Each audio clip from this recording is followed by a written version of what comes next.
السلام علیکم ورحمۃ اللہ وبرکاتہ۔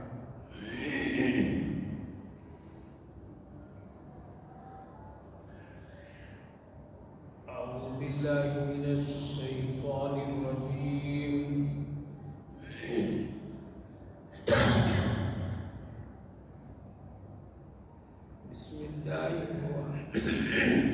بسم اللہ الرحمن الرحیم۔ اتخذوا احبارهم ورهبانهم اربابا من دون الله والمسيح ابن مريم وما أمروا إلا ليعبدوا إلها واحدا لا إله إلا هو سبحانه عما يشركون يريدون أن يطفئوا نور الله بأفواههم ويأبى الله إلا أن يتم نوره ولو كره الكافرون هو الذي أرسل رسوله بالهدى ودين الحق ليظهره على الدين كله ولو كره المشركون يا أيها الذين آمنوا إن كثيرا من الأحبار والرهبان ليأكلون أموال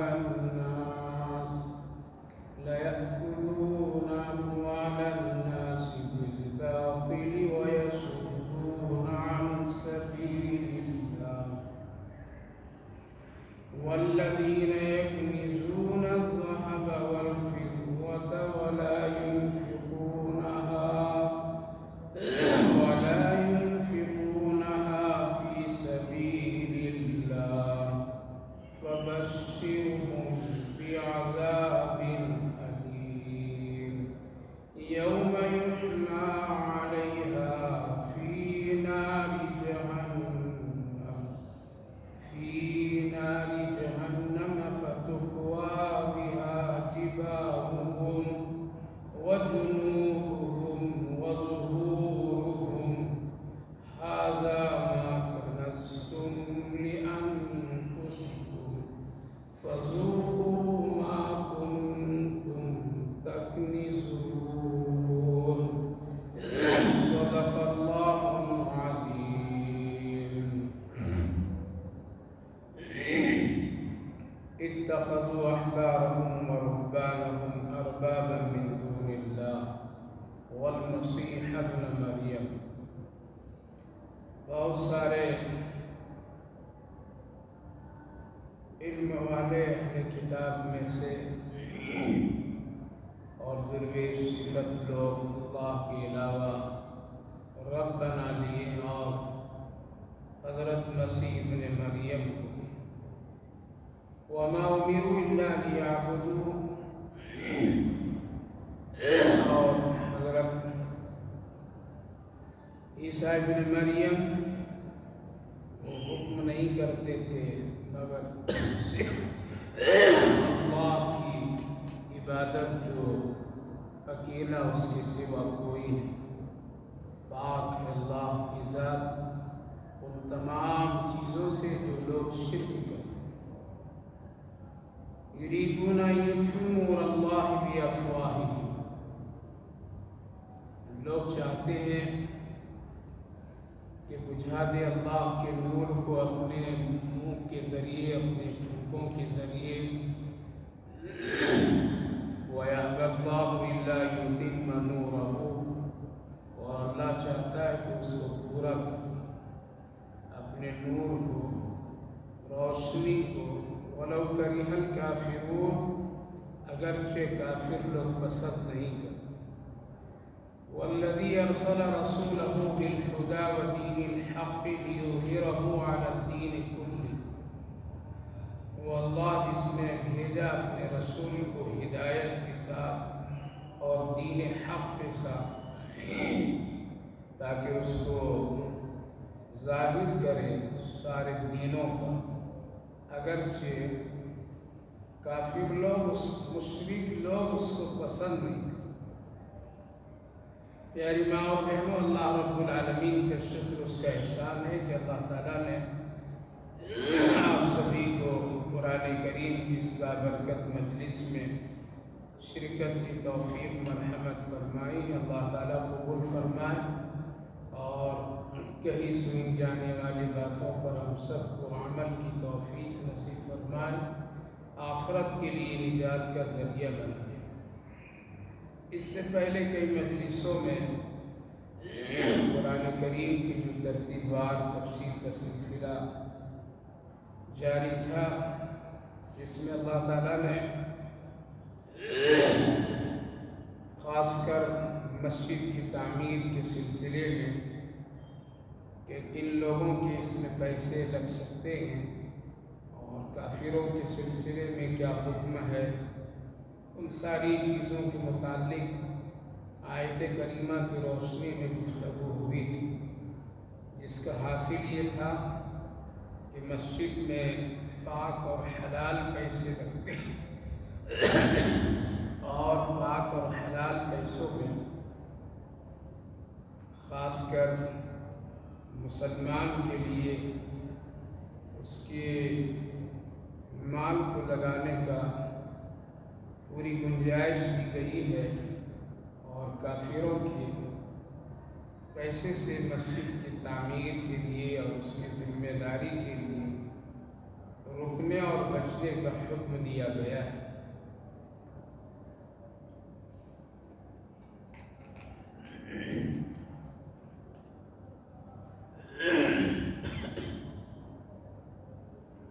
اس کے ساتھ ساتھ مسجد میں پاک اور طہارت کے ساتھ داخل ہونے کا بھی حکم دیا گیا ہے۔ حدود حرم میں یعنی مکہ المکرمہ میں جو حرم کا حدود ہے، وہاں صرف مسلمانوں کے داخلے کی اجازت اور مشرکین کو منع کیا گیا ہے،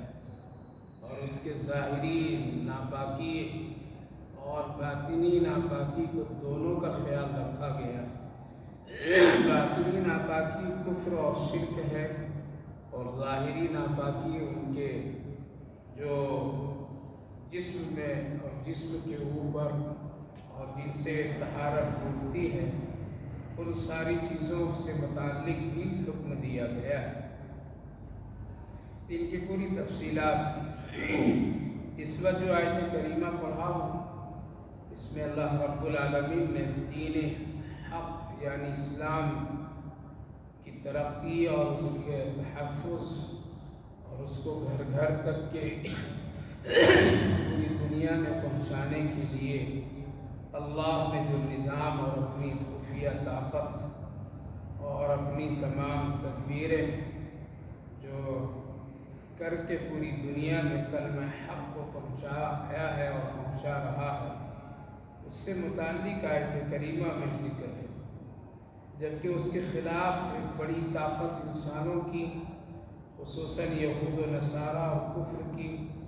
اس بات پر پوری زور کہ دین اسلام بڑھ نہ سکے، دین اسلام آگے نہ ہو سکے، دین اسلام کی ترقی نہ ہو سکے، دین حق کو ہم اپنی طاقت اور اپنی تدبیروں اور کوششوں سے اس کی روشنی کو ہم بجھا ڈالیں اور روک دیں، یہ ان کی ایک تدبیر ہے اور ان کی ایک سازش ہے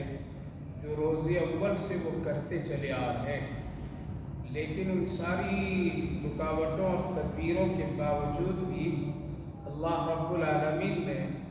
کلمہ حق اور دین حق، دین اسلام کو اللہ بڑھاتا چلا جا رہا ہے، جیسا کہ حدیث پاک میں اللہ کے رسول صلی اللہ علیہ وسلم نے ارشاد فرمایا کہ میرے رب کا وعدہ ہے کہ کلمہ ہر ایک کچے پکے مکان میں پہنچ کر کے رہے گا، لہذا ہزاروں تدبیریں لوگ کر لیں، ہزاروں کوششیں کر لیں،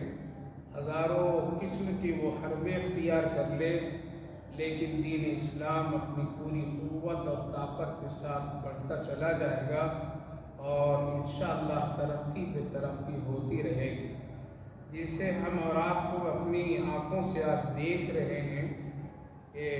اسلام کی ترقی ہے۔ اگرچہ مخلص مسلمان کی تعداد کم ہے، لیکن اسلام اپنے عروج پر اور اسلام اپنی شان کے مطابق بڑھتا چلا جا رہا ہے۔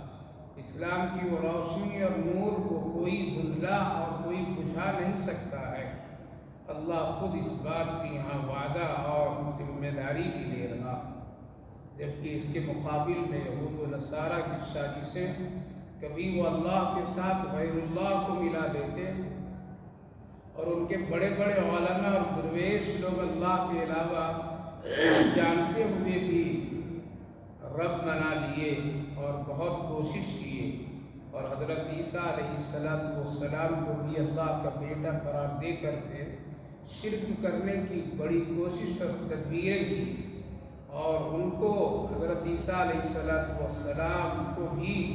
اللہ کا بیٹا قرار دے کر کے ان کو بھی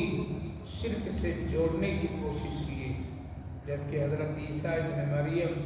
یعنی حضرت عیسیٰ علیہ السلام کا یہی پیغام تھا اور یہی حکم تھا کہ اللہ کے سوا کوئی معبود نہیں ہے، وہی اکیلا ہے، واحد ہے، اور تمام شرک کے عمل سے، مشرکانہ عمل سے اللہ کی ذات پاک اور صاف ہے۔ اللہ تعالیٰ نے قرآن کریم کی دو آیت، جس کو ایک اور جگہ پر 28ویں جز کے سورہ صف میں اللہ نے ذکر اسی طرح فرمایا، یریدون ان یطفئوا نور اللہ بافواہہم، لوگ چاہتے ہیں کہ اپنے منہ کے پھونک سے اللہ کی روشنی اور نور کو بجھا دیں، یعنی کوشش کرتے ہیں کہ اسلام کی وہ جو روشنی ہے، اللہ نے جو کلمہ لا الہ الا اللہ کی روشنی جو دنیا میں پھیلانا چاہتا ہے، اس کو لوگ اپنے پھونکوں سے بجھانا چاہتے ہیں، اور اس کے لیے تدبیر، کوشش، بڑی دولتیں، بہت ہی سازشیں، طرح طرح کی حربیں اختیار کرتے ہیں، لیکن اللہ فرمایا وَيَأْبَى اللَّهُ إِلَّا يُتِمَّ نُورَهُ وَلَوْ كَرِهَ الْكَافِرُونَ، اور اللہ یہ چاہتا ہے کہ اپنے نور کو مکمل کر، یعنی جتنا اللہ چاہتا ہے اسلام کو پھیلانا، وہ پھیلا کر کے رہے گا، جتنا اسلام کی ترقی اور جس قدر اسلام کے بڑھنے کا اللہ نے طے فرما دیا ہے، دنیا کی پوری طاقت لگ جائے دشمنوں کی، پھر بھی اس کو روک نہیں سکتے اور کوئی اس کو کسی طرح ختم نہیں کر سکتے۔ اگر ختم ہونے کا قصہ ہوتا تو اس وقت اور اس دور میں جس وقت میں اتنے وسائل نہیں تھے، اور کلمہ لا الہ الا اللہ کی تبلیغ کرنے کے اور توحید کی باتوں کو پھیلانے کے لیے اتنا سسٹم نہیں تھا، اسی وقت وہ ختم ہو گیا ہوتا، اور جس وقت میں کفار و مشرکین اپنی پوری طاقت کے ساتھ بدر میں اتر کر کے مقابلہ کر رہے تھے بے سر و سامانی کے حالات میں، صحابہ کرام سے اس موقع پر اور اسی وقت اسلام ختم ہو گیا ہوتا۔ لیکن میری ماں بہنوں، اسلام ایک حق والا دین ہے، اللہ کا پسندیدہ دین ہے، اللہ کا طے کیا ہوا دین ہے، اللہ رب العالمین کا منتخب دین ہے، اور اس کی تشریح اور اس کی تبلیغ کے لیے اللہ رب العالمین نے اپنے برگزیدہ پیغمبروں کو اس دنیا میں بھیجا، اور آج تک یہ سلسلہ چل رہا ہے، آج تک نہیں بلکہ قیامت تک یہ چلتا رہے گا۔ اس لیے اسلام کا محافظ سب سے پہلے اللہ ہے، اس کے بعد اللہ نے اپنے بندوں پر کچھ ذمہ داریاں دی ہے، جو آج مخلص بندے، علماء اہل حق اس کام کو انجام دیتے آ رہے ہیں، اور نبی کریم علیہ السلام کی شریعت اور دین اور آپ میں جو کلمے کو لایا اور جس کا حکم دیا گیا، آج اس پر مخلص علماء مخلص مسلمان اپنی جان مان لگا کر کے دنیا میں پھیلانے کی پوری کوشش میں لگے ہوئے، اور اللہ رب العالمین نے تمام وسائل اس وقت میں دنیا میں مہیا کر دیا ہے، اور باطلوں کے ہاتھوں سے ایسے وسائل اس وقت میں تبلیغ کے لیے، دوسروں تک کے دین اور اسلام کو پہنچانے کے لیے خود اللہ نے انہی کے ہاتھوں سے بنوا دیا ہے، جو آج ہم اور آپ دیکھ رہے ہیں۔ یہ انٹرنیٹ کا سسٹم، نیٹ کا سسٹم، موبائلوں کا سسٹم، اسی طرح سے ٹاور کا سسٹم، اور یہ تمام جو چیزیں ہیں آج میڈیا کی کیفیت اور لکھنے پڑھنے کا، مدرسوں کا، تبلیغ کا اور اجتماعات کا، یہ سب کتنی آسانیاں ہیں۔ گھر گھر آج قرآن کریم کی تعلیم، گھر گھر آج کلمہ لا الہ الا اللہ کے جاننے والے آج گھر بیٹھے سیکھ سکتے ہیں، سن سکتے ہیں، ایک دوسرے کو بتا سکتے ہیں، دوسرے تک پہنچا سکتے ہیں۔ یہ کام اللہ رب العالمین نے ان لوگوں سے کرایا، انہی لوگوں کے ہاتھوں سے کرایا جو لوگ دشمن اسلام ہیں۔ اگرچہ ان کی نیت اسلام کو روکنے اور اسلام کو ختم کرنے کے لیے ان چیزوں کو تیار کرنے، لیکن اللہ رب العالمین نے اسی سے فائدہ بھی اسلام کو پہنچوا رہا ہے، اور آج بڑے بڑے علماء، بڑے بڑے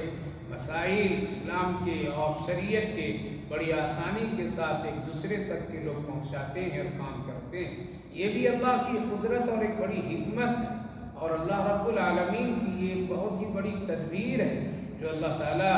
اس کام کو دشمنوں کے ہاتھوں سے انجام دلا رہا ہے۔ لہذا اللہ کا وعدہ بالکل سچا اور پکا ہے، یریدون ان یطفئوا نور اللہ بافواہہم۔ لہذا بالکل مایوس ہونے کی ضرورت نہیں ہے کہ لوگ دین کو مٹا دیں گے، اسلام کو مٹا دیں گے، اسلام والوں کو مٹا دیں گے، ختم کر دیں گے۔ ظالم ابھی اپنی پوری طاقت کے ساتھ ہے، وہ مٹا کر کے رکھیں گے، نہیں، بلکہ اللہ کی طاقت، اللہ کی تدبیر، اللہ کی حکمت سب سے بڑی ہے۔ اس لیے اللہ نے فرمایا وَلَوْ كَرِهَ الْكَافِرُونَ، کافر لوگ اگرچہ پسند نہیں کرتے ہوں،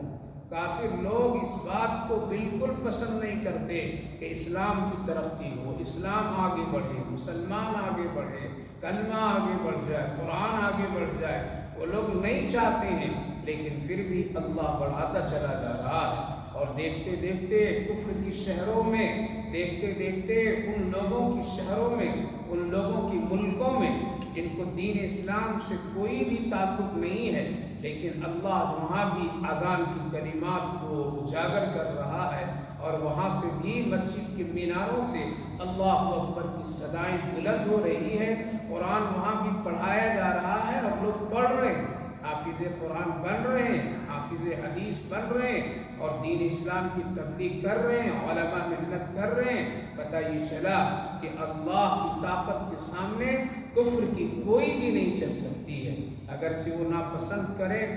لیکن اللہ ایک طے کر لیا ہے کہ اسلام کو بڑھانا ہے تو اللہ بڑھا کر کے رکھے گا۔ لہذا آج دنیا میں اگر ایک سرسری جائزہ لیا جائے تو سارے لوگوں کی نظر اسلام کی طرف ہے۔ آج اسلام کی طرف وہ ساری دشمنیاں اور سب کی تدبیریں بالکل لگی ہوئی ہے۔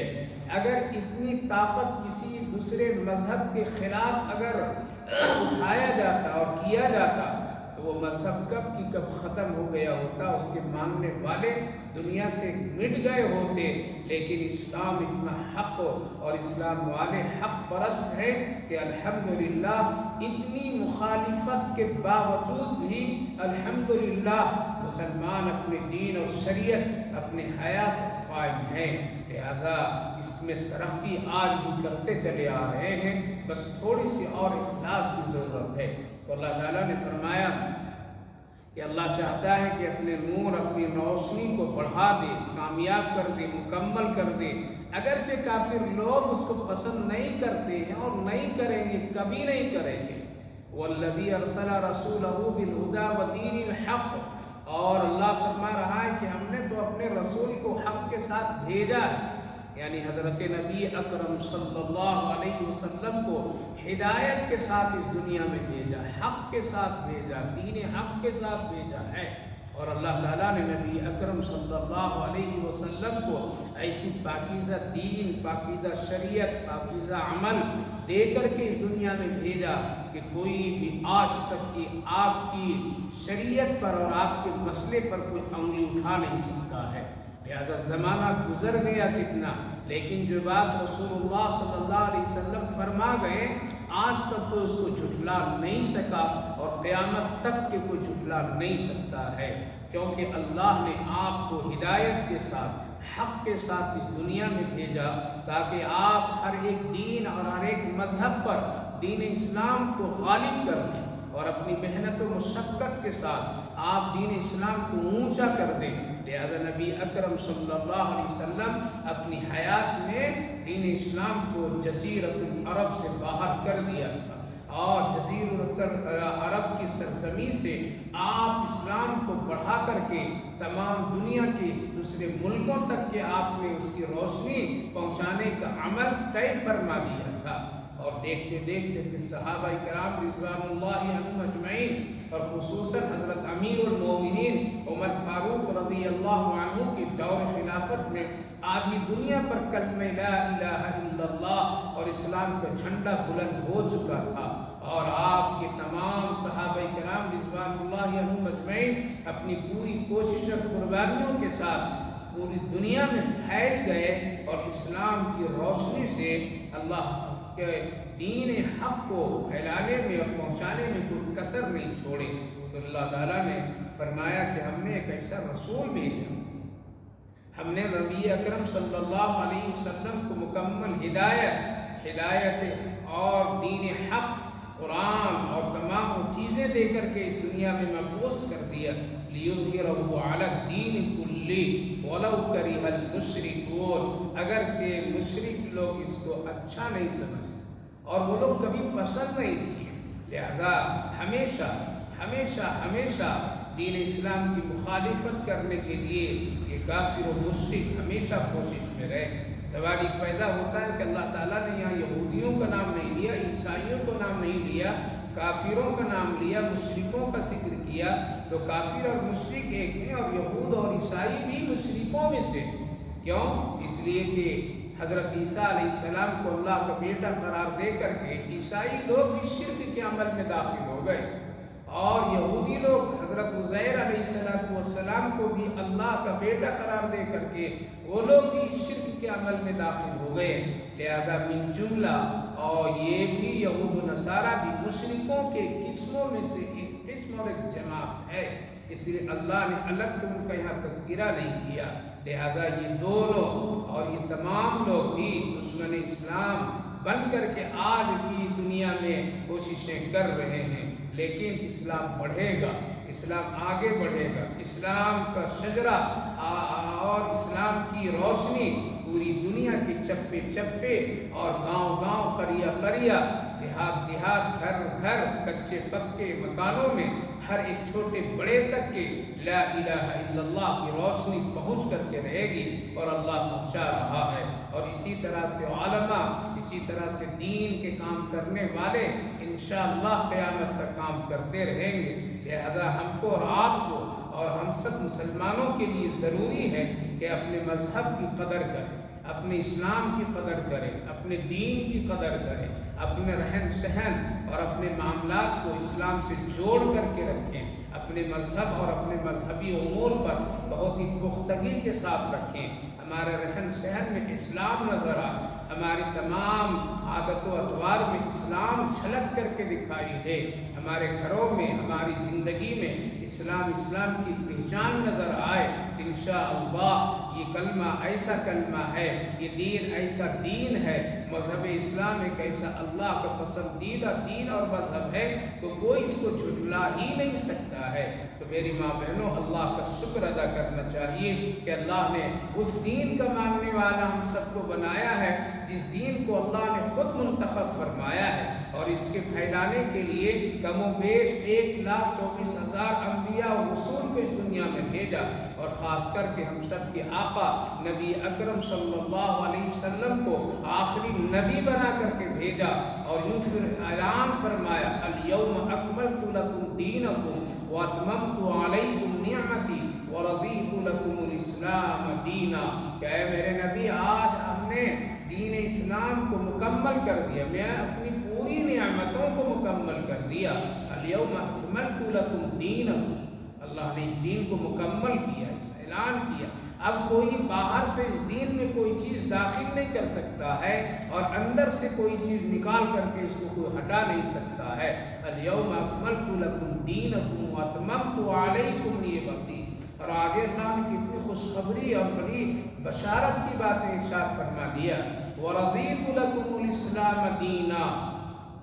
اور ہم نے اس دین کو پسند بھی کیا، اس سے راضی بھی ہیں، خوش بھی ہے۔ ایسا نہیں ہے کہ ہم اس کو پسند نہیں کیا اور اپنے بندوں پر اس کو تھوپ رہا ہوں، نہیں، اللہ رب العالمین کا اعلان، یہ بشارت ہے ہم سب کے لیے کہ اللہ نے ہم سب کو ایسا دین چن کر کے دیا، ایسا کلمہ دیا، ایسا نبی اور رسول کی امتی بنایا جس کو اللہ خود پسند فرمایا ہے۔ اس لیے قدر کیجیے، ایمان کی حفاظت کیجیے، اسلام کا آپ محافظ بن کر کے زندگی گزاریے، اپنی ذات پر سر سے لے کر کے پاؤں تک اسلام کی خوبصورت شکلیں بنائیے۔ انشاءاللہ دشمن اپنی کوششوں میں ناکام ہوتے رہیں گے اور انشاءاللہ ہو رہے ہیں۔ آج ان کو اگر کسی سے اور کسی طرح سے بھی اگر دشمنی ہے تو صرف یہی ہے ان کو فکر، ورنہ ان کے پاس دولت تو خوب ہے، ان کے پاس حکومت بھی ہے، ان کے پاس میں خزانے بھی ہیں، ان کے پاس دنیا کی بظاہر طاقتیں، مادی طاقتیں، ان کو کسی طرح سے اللہ نے کمی نہیں دے رکھا۔ کیوں؟ کافروں مشرکوں کے لیے دنیا اللہ نے جنت بنا کر کے دیا ہے، ان کے پاس سب کچھ ہے، پھر بھی ایک کمزور مسلمان جن کے پاس میں کچھ بھی نہیں ہے، بظاہر یہ ایک فقیرانہ درویشانہ زندگی گزارنے والے لوگ ہوتے ہیں، لہذا ان کے پیچھے پڑنا، ان کو ستانا، ان پر ظلم کرنا، آخر وجہ کیا ہے؟ مال و دولت وجہ نہیں ہے اور کوئی دوسری چیز نہیں، اگر ہے تو بس ایک اسلام اور کلمہ لا الہ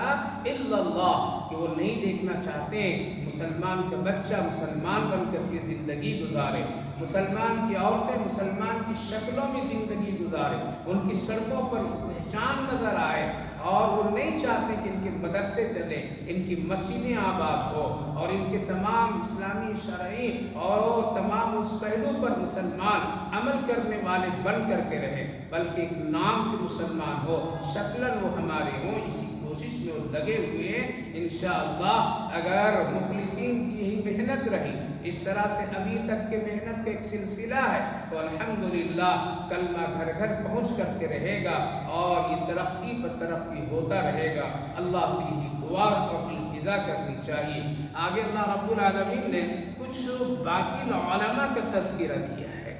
علماء سوء کا تذکرہ کیا ہے، جو یہود و نصارہ میں علماء ہوتے تھے اور ان کو علم اللہ نے خصوصی طور پر میں دیا تھا تاکہ علم کے ذریعے سے، اللہ کی سماعت کے ذریعے سے لوگوں کو ہدایت کی باتیں بتائے، صحیح باتیں بتائے، حق باتیں بتائے۔ لیکن علماء یہود یہ کیا کرتے تھے کہ وہ لوگ پیسے لے کر کے حق میں گڑمڑ کرتے تھے، خلط ملط کر دیتے تھے اور بہت سارے لوگوں کی دولتیں لے کر کے ان کے مزاج کے مطابق وہ مسئلے بتاتے تھے، لہذا اللہ نے ایسے علماء کی مذمت کی ہے۔ لہذا اگر آج کے دور میں بھی مسلمانوں میں بھی اگر کوئی ایسا عالم دین ہو جو پیسے لے کر کے شریعت کے مسئلے میں خلط ملط کر دے تو ان کا بھی شمار ایسے ہی علماء سوء اور علماء باطل میں کیا جاتا ہے۔ لہذا اللہ نے مذمت کرتے ہوئے فرمایا یا ایھا الذین آمنوا ان کثیرا من الاحبار والرہبان، اے ایمان والو بہت سارے ایسے اہل کتاب میں سے ماہر علماء اور درویش لوگ تھے جو لوگوں کے مال باطل طریقے سے لے کر کے کھا جاتے تھے اور ان کو اللہ کے راستے سے روکتے تھے، یعنی حق پر عمل کرنے سے روکتے تھے۔ اللہ فرمایا یہ جو دنیا کا خزانہ، دنیا کا مال لے کر کے غلط کرتے تھے، اس کا انجام بہت برا ہوگا، اور وہ مال پھر لے کر کے وہ خرچ بھی نہیں کرتے تھے، اور جو کچھ ان کے پاس اپنا مال ہوتا تھا اس کو بھی نہیں خرچ کرتے تھے۔ لہذا اللہ نے ایسے لوگوں کا انجام بہت برا بنا رکھا ہے۔ لہذا یہی مسئلہ ہے کہ علماء کی کئی قسمیں ہیں، ایک علماء سوء ہے اور ایک علماء حق ہے۔ لہذا علماء سو اس کو کہتے ہیں جو شریعت میں خلط مت کر دے، اللہ کی امانت میں خیانت کر دے، رسول اللہ صلی اللہ علیہ وسلم کی شریعت کی شکلوں کو بگاڑ کر کے اپنی دنیاوی مفاد کے لیے، فائدے کے لیے غلط سلط مسئلے بتا دے، لوگوں میں انتشار پیدا کر دے، لوگوں میں پھوٹ پیدا کر دے، فساد کی کیفیت پیدا کر دے اور حق کے راستے میں آنے سے رکاوٹ کا ذریعہ بن جائے، ایسے علماء کو علماء سو کہتے ہیں۔ یعنی دنیا کمانے کے لیے اور دنیا بنانے کے لیے وہ اس طرح کی حرکتیں کرتے ہیں۔ آج بھی مسلمانوں میں ایک بہت بڑا طبقہ ایسا علماء کے نام سے ہے، اللہ حفاظت فرمائے۔ اسی لیے نبی اکرم صلی اللہ علیہ وسلم کی وہ ارشاد کہ آپ نے ایک موقع پر ارشاد فرمایا کہ قرب قیامت میں اس روئے زمین پر، آسمان کے نیچے اور زمین کے اوپر جو سب سے بدترین قوم ہوگی وہ علماء سو کی قوم ہوگی۔ اللہ حفاظت فرمائے۔ جب یہ حدیث پاک سامنے آنکھوں سے گزرتی ہے اور کبھی کانوں سے ٹکراتی ہے تو دل دہل کر کے رہ جاتا ہے کہ کہیں یہ زمانے میں اور اس زمانے کے شمار میں علماء سو اس طرح سے جو کہا گیا ہے، اللہ ہم سب کی حفاظت فرمائے۔ اس لیے میری ماں بہنوں، آج فتنہ امت کو لڑانے کا ایک بہت بڑا ذریعہ علماء سو بھی بنے بیٹھے ہوئے ہیں۔ کل یہودیوں میں تھا، آج مسلمانوں میں بھی ایسے لوگ ہیں، لہذا ایسے لوگوں سے بچنے کا حکم ہے۔ کتنے بھی دنیا بنا لیا جائے، حلال و حرام میں فرق کیے بغیر دنیا کما لیا جائے اور پھر حق کے راستے میں رکاوٹ کے لیے وہ ادھر سے ادھر مال جمع کر لیا جائے، انجام اس کا بہت برا ہے۔ اللہ فرمایا والذین یکنزون الذھب والفضہ،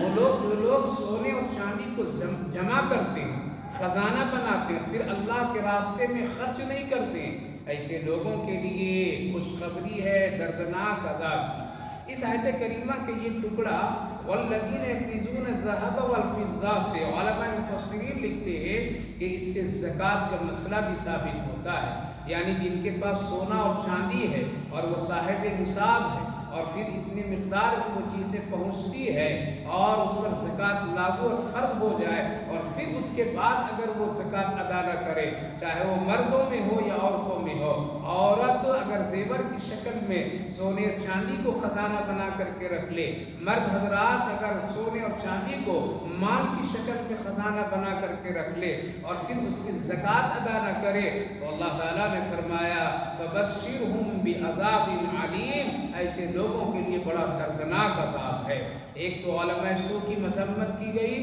دوسری بات ایسے لوگوں کی بھی مذمت جو لوگ مال جمع کرتے ہیں، گن گن کر کے رکھتے ہیں، اللہ کے راستے میں خرچ نہیں کرتے ہیں، یعنی زکوٰۃ ادا نہیں کرتے ہیں، جن پر زکوٰۃ فرض ہے اور وہ دیتے نہیں ہے تو ان کے لیے بڑا دردناک عذاب ہے۔ قرآن کریم کی اگلی آیت سے تو بہت ہی خطرناک مسئلہ سامنے آتا ہے۔ اللہ فرمائے یوم یحمى علیہا فی نار جہنم فتقوی بہا، کہ جس دن کسی مال کے ذریعے سے، اسی مال سے جو لوگ دنیا میں خزانہ بنا کر کے رکھے سونے اور چاندی کو اور پھر اس کے زکوٰۃ ادا نہیں کیے تو کل قیامت کے دن میں وہ دن آئے گا جس وقت میں جہنم کی آگ میں ڈالے جائیں گے اور اسی مال کے ذریعے سے ان کے چہرے، ان کے پشت، ان کے پیٹھ اور ان کے بازو یہ سب جلائے جائیں گے، داغے جائیں گے۔ فتقوی بہا جباہہم وجنوبہم وظہورہم، پھر وہ کہے کہ یہ کیا ہو رہا ہے میرے ساتھ میں؟ جواب ملے گا ھذا ما کنزتم لانفسکم، یہ تمہارا مال ہے جو تم نے دنیا میں اس کا حق ادا نہیں کیا تھا،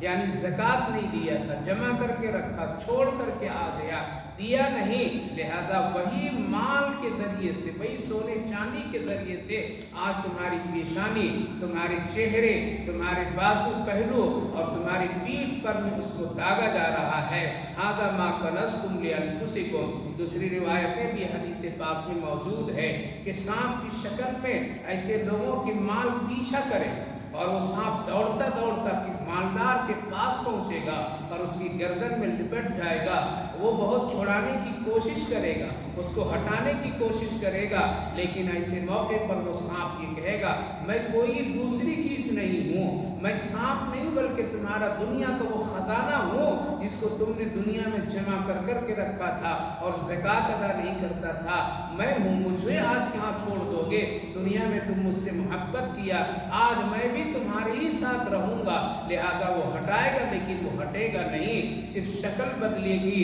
بلکہ مال کا وہ شکل بدل کر کے اللہ سانپ کی شکل میں اس کی جوڑی بنا دے گا۔ اللہ حفاظت فرمائے۔ اس لیے مال سے اتنی محبت نہیں ہونی چاہیے کہ کل عذاب کی شکلوں میں بدل جائے، اور اللہ فرمائے گا فَذُوقُوا مَا كُنتُمْ تَكْنِزُونَ، چکھو تم جو کچھ تم نے خزانہ دنیا میں جمع کر کے رکھا تھا۔ میری ماں بہنوں، اس سے دو چیزیں معلوم ہوئی، ایک وہ لوگ جو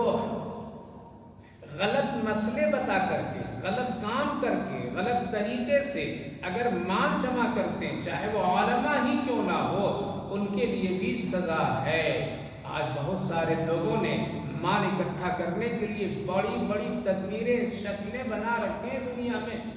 اور قرآن کریم کی آیات اور دوسری ایسی چیزوں کو ذریعہ معاش اس طرح بنا رکھے ہیں، لکھتے ہیں تعویذ کے ذریعے سے، کوئی دم کے ذریعے سے، کوئی دھاگوں کے ذریعے سے، کوئی گھر کی بندش کے ذریعے سے، کوئی کچھ کے ذریعے سے۔ اللہ حفاظت فرمائے۔ اور مال جمع کرتے ہیں، کوئی فتویٰ غلط دے کر کے، کوئی منہ دیکھ کر کے، کوئی کسی کے حق میں نرمی گفتگو کر کے، الغرض شکلیں بدل کر کے، فیصلے غلط کر کے، اس طرح سے آج لوگ فتوے بیچ کر کے بہت سارے لوگ مال جمع کر رہے ہیں، ان کے لیے بھی کل بہت ہی سخت عذاب ہے، اور ان لوگوں کے لیے جس کو اللہ نے مال دیا ہے اور پھر وہ زکوٰۃ ادا نہیں کرتے، ان کے لیے بھی اللہ نے بہت سخت عذاب رکھا ہے۔ قرآن کریم کی حقانیت اور قرآن کریم کی آیت کریمہ کے ذریعے سے جو حکم مل رہا ہے، اس کو کوئی بدل نہیں سکتا ہے۔ آخری ایک آیت جو بہت ہی مشہور ہے اور بہت ہی اسلام کے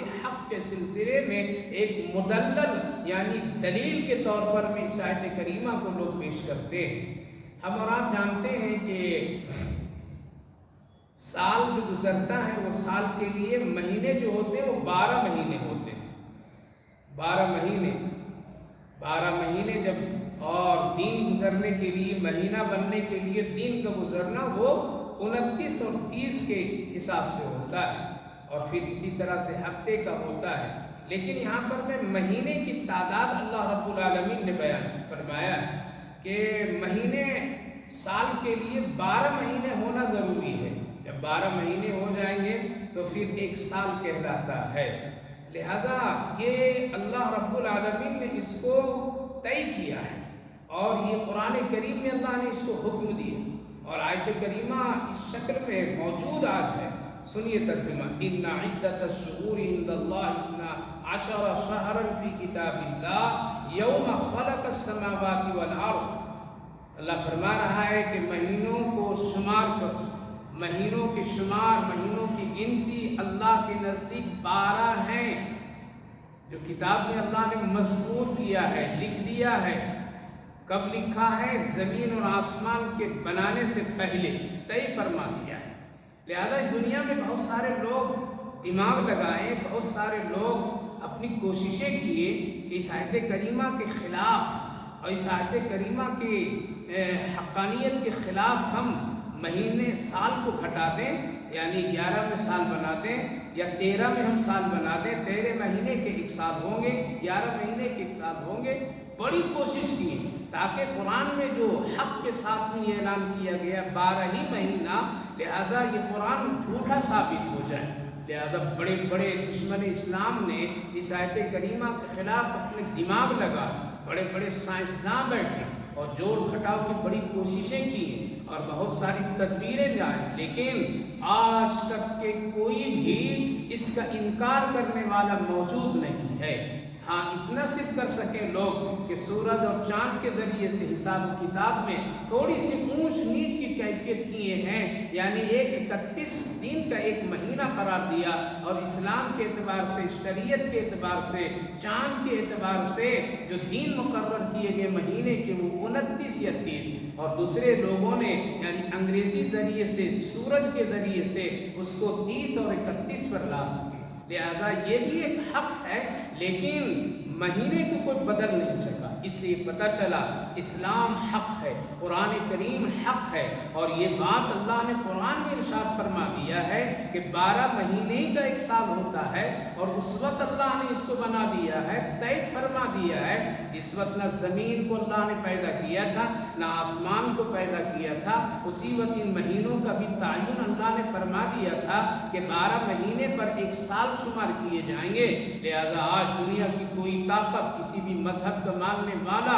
اس آیت کریمہ کے خلاف 13 مہینہ نہیں کر سکے کہ 13 مہینے میں ایک سال بنے گا، یا 11 مہینے نہیں کر سکے کہ 11 مہینے میں ایک سال بنیں گے، یا اسی طرح سے 12 مہینے اور کچھ دن مل کر کے ایک سال بنیں گے، نہیں۔ ان عدت الشہور عند اللہ 12 شہرا فی کتاب اللہ۔ اس سے دو باتیں معلوم ہوئی کہ قرآن حق ہے، قرآن اللہ کی کتاب ہے۔ اگر کسی اور کی کتاب ہوتی اور کسی اور نے اس کو نازل کیا ہوتا تو یہ مہینے کی تعداد میں الٹ پھیر لوگ کر دیے ہوتے، لیکن قرآن میں جب اللہ نے ذکر کر دیا تو قیامت تک کے کوئی الٹ پھیر اور اس کو کم و بیش نہیں کر سکتے ہیں، اور قرآن سے اس آیت کریمہ کو کوئی ہٹا نہیں سکتا ہے۔ دوسری بات یہ معلوم یہ ہوئی اسلامی اعتبار سے، اسلامی تاریخ کے اعتبار سے، اور اسلام کا حق ہونے کے لیے یہ 12 مہینہ کا تذکرہ جو اللہ نے کیا ہے یہ بالکل حق ہے اسلام ہونے کا،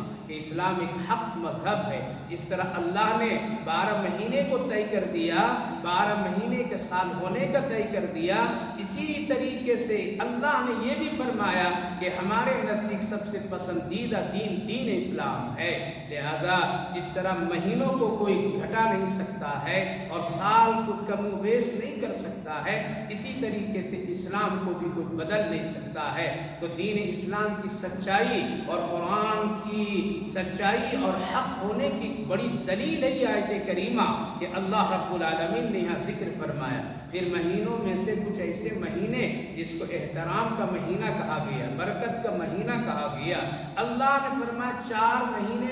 بہت ہی برکت اور حرمت یعنی عزت کا مہینہ بنایا ہے۔ اس میں گناہ نہیں کرنا، لڑائی جھگڑے نہیں کرنا، جنگ نہیں کرنا، کسی کو قتل نہیں کرنا، یہ سارے سلسلے روز اول سے لوگ احترام کرتے آ رہے تھے۔ لہذا ہاں اس میں مہینوں میں کچھ اختلاف ہوا کہ کون کون سا مہینہ احترام کا ہے۔ اسلام کی نظر میں، شریعت کی نظر میں اللہ کے رسول صلی اللہ علیہ وسلم نے بھی 4 مہینے کو حرمت والا مہینہ قرار دیا ہے۔ ان میں سے ایک شوال ہے، ذوالقعدہ ہے، ذی الحجہ ہے، محرم ہے۔ بعض علماء کرام فرماتے ہیں کہ ایک حدیث کی روشنی میں کہ شوال نہیں بلکہ ذوالقعدہ اور ذی الحجہ اور محرم اور رجب کا مہینہ ہے۔ بعض علماء کرام نے فرمایا کہ اس میں رمضان المبارک بھی ہے، لیکن زیادہ تر جو روایتیں ہیں وہ یہ ہے اور جو صحیح ہے وہ یہی ہے ذوالقعدہ، ذی الحجہ اور اس کے ساتھ ساتھ محرم اور رجب کا مہینہ۔ یہ 4 مہینے جو ہوا کرتے تھے، اس مہینے میں کفار و مشرکین بھی لڑائی فساد، دنگے جھگڑے کچھ نہیں کرتے تھے، اس کے احترام میں صلح کر لیتے تھے۔ اور اسلام میں بھی ان مہینوں کی بڑی عزت و قدر ہے، یعنی ذوالقعدہ میں حج کی تیاری اور ذی الحجہ میں حج کی ادائیگی، اور محرم الحرام میں اور اس کی فضیلتیں، اس کے روزے کی فضیلتیں اور اس کے بہت سارے تاریخی واقعات اور حالات سے محرم کا مہینے کی بھی بڑی فضیلت ہے۔ اور وہ مہینہ پہلا مہینہ سال کا ہوتا ہے، آغاز کا ہوتا ہے، اس لیے اس کو بھی حرمت میں داخل کیا گیا ہے۔ سوال یہ پیدا ہوتا ہے وہ لوگ جو لوگ کہتے ہیں کہ شوال اور رمضان بھی حرمت کا مہینہ، تو اللہ نے اس کو ایک الگ سے درجہ دیا ہے۔ رمضان مبارک روزے کی وجہ سے بڑا بابرکت مہینہ قرار دیا گیا ہے، یہ اس میں اس کو شامل نہیں کیا گیا، یہ مستقل ایک مہینہ ہے جس کو اللہ نے خاص کر کے برکت کا مہینہ بنایا ہے۔ اور